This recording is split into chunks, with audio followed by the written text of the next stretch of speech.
अक्सर युवा सोचता है कि बिना कुछ किए ही उसे वह सब कुछ मिल जाए जो वह चाहता है। इस पर लगातार बहस हो रही है कि भाग्य बड़ा है या कर्म।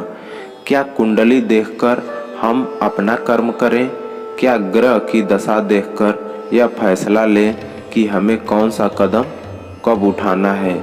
अनंत काल से इस विषय पर बहस चली आ रही है कि कर्म महत्वपूर्ण है या भाग्य।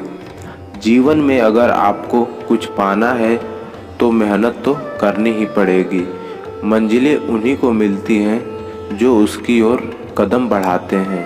महाभारत में जब अर्जुन ने कुरुक्षेत्र के युद्ध में अपने स्वजनों को अपने सामने खड़ा पाया तो उसका शरीर निस्तेज हो गया, हाथों से धनुष छूट गया, प्राणहीन मनुष्य के समान वह धरती पर गिर गया। तब भगवान कृष्ण ने उसे गीता के कर्म ज्ञान का उपदेश दिया। भगवान कृष्ण ने अर्जुन को कहा कि राज्य तुम्हारे भाग्य में है या नहीं यह तो बाद में, पहले तुम्हें युद्ध तो लड़ना पड़ेगा, तुम्हें अपना कर्म तो करना पड़ेगा, अर्थात स्वजनों के खिलाफ युद्ध तो लड़ना पड़ेगा। तुलसीदास जी ने भी श्री रामचरितमानस में लिखा है, कर्म प्रधान विश्व करी राखा, अर्थात युग तो कर्म का है। इसका अर्थ हुआ कि हम अपना कार्य करें, फल की चिंता बाद में करें। किसान जब खेत में बीज बोता है तो उसे यह नहीं पता होता कि बारिश होगी या नहीं, जमीन में से बीज से अंकुर फूटेगा या नहीं, अगर पौधे आ भी गए तो उस पर फल आएंगे या नहीं। लेकिन किसान बीजों को जमीन में बोता है और फसल की चिंता ईश्वर पर छोड़ देता है। भाग्य का समर्थन करने वाले कहते हैं कि हमें जो सुख संपत्ति वैभव प्राप्त होता है वह भाग्य से होता है। जैसे लालू प्रसाद यादव की पत्नी राबड़ी देवी बिहार के मुख्यमंत्री बनी तो यह उसकी किस्मत थी। डॉक्टर मनमोहन सिंह भारत के प्रधानमंत्री बने तो उनकी कुंडली में राजयोग था।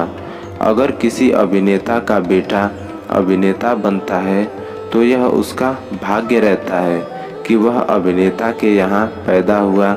जब चार लोग एक समान बुद्धि और ज्ञान रखने वाले एक ही समान कार्य को करें और उनमें से सिर्फ दो को ही सफलता मिले तो हम इसे क्या कहेंगे? दो लोगों के साथ भाग्य साथ नहीं था। ऐसा एक उदाहरण हम यह दे सकते हैं, दो व्यक्ति एक साथ लॉटरी का टिकट खरीदते हैं पर लगती लॉटरी एक ही व्यक्ति की है। जब दोनों ने लॉटरी खरीदने का कर्म एक साथ किया तो फल अलग अलग क्यों? अंत में यही कहा जा सकता है कि भाग्य भी उन लोगों का साथ देता है जो कर्म करते हैं। किसी खुरदरे पत्थर को चिकना बनाने के लिए हमें उसे रोज खींचना पड़ेगा। ऐसा ही जिंदगी में समझें, हम जिस भी क्षेत्र में हों, स्तर पर हों, हम अपना कर्म करते रहें बिना फल की चिंता किए। जैसे परीक्षा देने वाले विद्यार्थी परीक्षा देने के बाद उसके परिणाम का इंतजार करते हैं। यह अंतहीन बहस है कि भाग्य बड़ा है या कर्म।